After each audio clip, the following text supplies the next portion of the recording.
Hello guys! Hello! This is for Cancer. Welcome dito sa aking channel, Palaran 888 Cancer.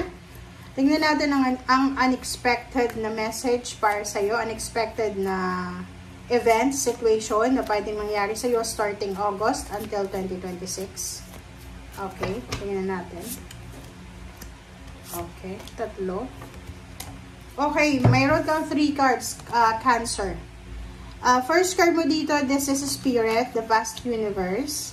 Second is victim mentality, consciousness 7, and then back and forth. Wow! Ang nakikita ko sir dito, nako, nakakaloka to Cancer. Mag-comment ka if you resonated. Etong dalawang barahang to ay parang ano to, like, kung makikita mo dito, back and forth, parang nasa siso ka, diba?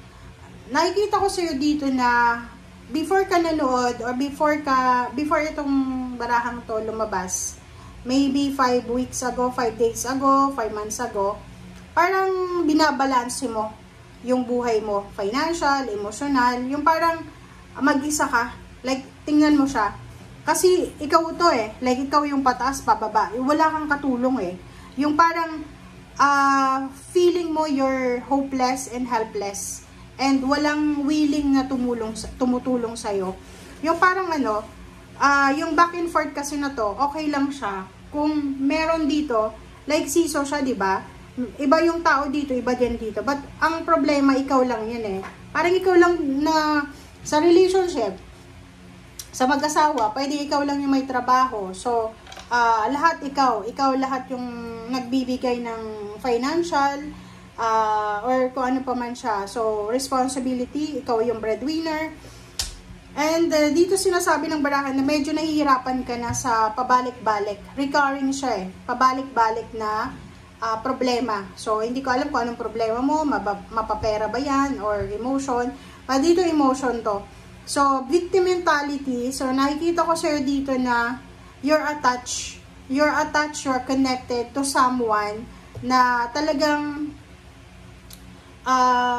medyo ano siya, medyo off siya kasi pa-victim siya So, hindi ko alam kung sino siya, but sinasabi ng bara sa'yo Cancer na pagod ka na, 'di ba? Like maybe this is your wife or husband, boyfriend, girlfriend, family members.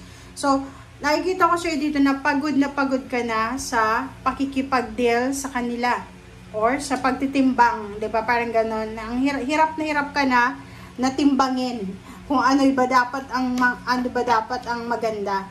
And the vast universe, sinasabi ng baraha, the universe is huge, vast. Parang sinasabi sa ng baraha na lahat ng nangyayari, lahat ng ginagawa natin sa mundo, nakikita yan ng Panginoon, ng universe, or kumbaga, hindi natin kayang kontrolin yung sitwasyon. Like dito, kinokontrol mo yung sitwasyon, di ba? Let go, let God, let it flow. Kung halimbawa na pabiktim yung taong yan, nakaharap mo or kadil mo, hayaan mo na lang. Kasi pag ganyang klaseng tao, wala kang panalo. Okay? Or maybe ikaw, mag-iingat ka kung minsan, baka medyo pabiktim ka na or ano pa man. So, make sure na balance. Kailangan nating balansehin ang thoughts natin, ang emotion natin. Okay, thank you. This is for Cancer. Alright, so harmony. So yun, sinasabi ng baraha sa'yo dito na kulang sa balance and harmony yung relationship mo, yung connection mo, but don't worry because you will get the harmony, peace, and balance sa mga susunod na araw, buwan na taon starting this August. Okay. Tingnan natin sa third card mo, Cancer.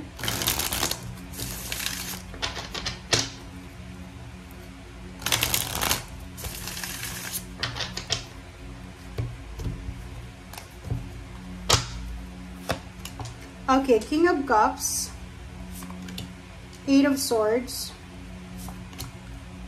the Hermit. Okay, so 3 of Pentacles. Sa ilalim mo dito is 4 of Cups. 4 of Cups, you're waiting. You're waiting na, tingnan mo. you're waiting na maayos na to, na emotion mo. So, parang nakikita ko, you're problematic eh. May problema ka sa relationship. Masyadong magulo. So, maybe your family, your friends, your relatives, or yung katrabaho mo, yung boss mo, or napapaligiran ka ng gulo, ng away at gulo. Yung parang hindi na peaceful. Sobrang gulo. Gulong-gulo. Sinasabi ng baraha sa'yo na kahit na parang na-entrap ka sa isang sitwasyon na magulo, make sure na huwag natin aalisin sa buhay natin yung pagiging kalmado. As a water sign Cancer, you are King of Cups. Sinasabi ng baraha, nakadepende sa sarili mo. 'Di ba? Kahit, like for example, kahit anong mangyari sa labas, nag-aaway sila, as long as natahimik yung kalooban mo, walang problema sa ganon. The Hermit and Three of Pentacles, sinasabi ng baraha sa'yo dito na if you're planning for a business, or if you are searching for a business, sinasabi ng baraha sa'yo dito na kalma lang. Kumalma ka lang, and wag tayong magpadalos-dalos. Like for example, may nag-offer sa'yo ng business, ingat ka, wag magpadalos-dalos, okay? Okay, King of Cups, Seven of Cups, Eight of Swords is Nine of Cups. Oh, diba? Kasasabi ko lang eh. So, sinasabi ng baraha sa'yo dito na yun na nga, you have choice and option. Kahit ang gulo sa paligid, kahit hindi na magkasundo yung mga katrabaho mo, kapamilya mo, still you have choice and option na maging kalmado. Okay? Sa gitna ng gera, sa gitna ng bagyo, sa gitna ng lindol, parang ganon. Okay?